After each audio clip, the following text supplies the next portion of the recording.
നിന്നെ ഉറുമ്പ് കടിക്കുന്നുണ്ടോ? മര്യാദയ്ക്ക് നിൽക്കേ, ഡാൻസ് ചെയ്യാതെ അല്ലേ?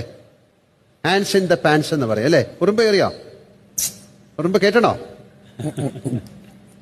എന്താ ലാലേട്ടാ അങ്ങനെ ഒരു ടോക്ക്? എനിക്കറിയില്ല, നീ ഇങ്ങനെ ഡാൻസ് ചെയ്തോണ്ട് പറഞ്ഞേ ഉള്ളൂ. എന്താ, എന്തെങ്കിലും ടെൻഷൻ ഉണ്ടോ? ഉണ്ട്. ആ ബോഡി ലാംഗ്വേജിൽ അത് കാണുന്നു ആണോ? എന്താ അങ്ങനെ തോന്നാൻ കാര്യം? ലാലേട്ടാ ഇപ്പം ഒരു കുടം നിറയെ വെള്ളം ഇങ്ങനെ നിറച്ചു കൊണ്ടുവന്നിട്ട് അവസാനം 2-3 ഓട്ടിട്ടിട്ടുണ്ടെങ്കിൽ എന്തായിരിക്കും സങ്കടം? അതാണ് അവസ്ഥ. ഇനി ഞാൻ പോകത്തില്ല, ഞാൻ പോവില്ല, ഇവിടെ നിന്ന് ഇറങ്ങി പോവില്ല. ഓൾറെഡി ഇറങ്ങി പോയിട്ട് ഞാൻ വന്നതാ. ഇത് ഞാൻ ചോദിച്ചായിട്ട് എന്താ ബന്ധം എനിക്ക് മനസ്സിലായി. ആരാ കിഴുത്തായിട്ട് ഓട്ടയിട്ട്? അത് ഇവരൊക്കെ തന്നെ. എത്ര ഉണ്ട്? എക്സാക്ട് ഓട്ടം എന്ന് പറഞ്ഞിട്ടുണ്ടെങ്കിൽ 1, 2, 3, 4 ഓട്ടകളുണ്ട്. അപ്പൊ എന്തായാലും ഓട്ട അടയ്ക്കാനുള്ള സൂത്രവും കണ്ടുപിടിക്കൂ.